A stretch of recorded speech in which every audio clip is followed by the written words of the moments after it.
10 December মঙ্গলবার ছিল টাঙ্গাইলের ঘাটাইল হানাদার মুক্ত দিবস। 1971 সালের এই দিনে পাক হানাদারের কবল থেকে মুক্ত হয় টাঙ্গাইলের ঘাটাইল। দিবসটি উপলক্ষে উপজেলা জুড়ে বিভিন্ন কর্মসূচি পালিত হয়।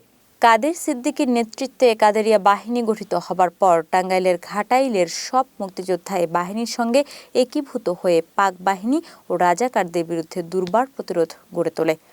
মাকড়াই যুদ্ধে কাদের সিদ্দিকের হাতে গুলি লাগলে তিনি মারাত্মক আহত হন। 7 ডিসেম্বর ভুঁয়াপুর নিয়ন্ত্রণ কক্ষ থেকে নির্দেশ দেওয়া হয় 8 ডিসেম্বর রাতেই ঘাটাইলের প্রত্যেক পাক বাহিনীর অবস্থানে একযোগে আক্রমণ করা হবে খোদ কাদের সিদ্দিকের নেতৃত্বে।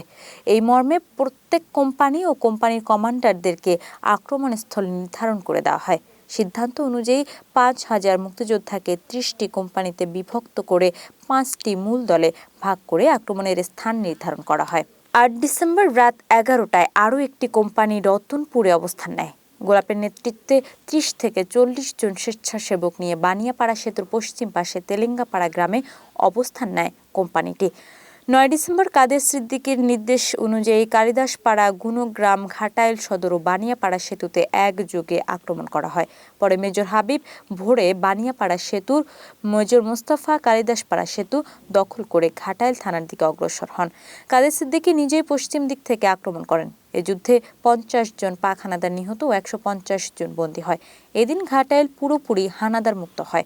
দিবসটি উপলক্ষে ঘাটাইল মুক্তিযোদ্ধা সংসদ ও স্থানীয় প্রশাসন বিভিন্ন কর্মসূচি গ্রহণ করেছে। আমার কাছে খুবই স্মরণীয় দিন, কারণ 1971 সালে মুক্তিযুদ্ধে ঝাঁপিয়ে পড়েছিলাম।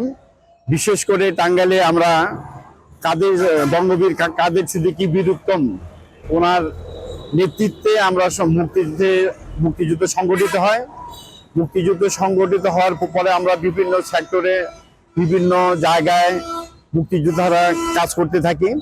সর্বশেষ আমরা যেদিন ঘাটাইলে 10ই ডিসেম্বর ঘাটাইলে যেদিন আমরা মুক্ত করি, তার 10 তারিখে রাত্রে আমরা কাদের সিদ্দিকী সাহেবের সাথে রতনপুর এলাকায় বৈঠক করি। বৈঠক করার পরে সিদ্ধান্ত হয় যে আমরা ফজরের নামাজ আজানের সাথে সাথে আমরা ঘাটাইল থানাকে আক্রমণ করব। তো সেই হিসাবে আমাদের কোম্পানি 37 নম্বর সালাম কোম্পানি, সেটার নেতৃত্ব দিয়েছেন মরহুম এনে খান আজাদ, এবং আমরা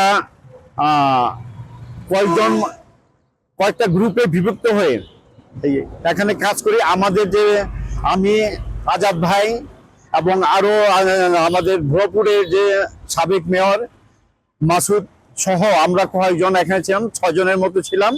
তো আমরা এখানে থানার পশ্চিম দিকে যে বর্তমানে যে ওসি সাহেবের যে বাসা আছেন, তার পশ্চিম সাইডে একটা ক্ষেত ছিল, ধান ক্ষেত ছিল। সেই ধান ক্ষেতের পশ্চিম দিক থেকে আমরা আক্রমণ করি এবং আমরা সকাল থেকে আক্রমণ করি। আর আমাদের বঙ্গবীর কাদের সিদ্দিকী সাহেব উনি মর্টার সেল নিক্ষেপ করেন। 10 ডিসেম্বর ঘাটাইল উপজেলা হানাদার মুক্ত দিবস। 1971 সালের এই দিনে ঘাটাইল উপজেলা শত্রুমুক্ত হয়। দিবসটির তাৎপর্য এবং গুরুত্ব আমাদের ঘাটাইলবাসীর জন্য অনেক বেশি। আমরা এই দিবসটিকে তাৎপর্যপূর্ণভাবে এবং শ্রদ্ধার সাথে স্মরণ করার জন্য উপজেলা প্রশাসনের পক্ষ থেকে বিভিন্ন কর্মসূচি গ্রহণ করেছি।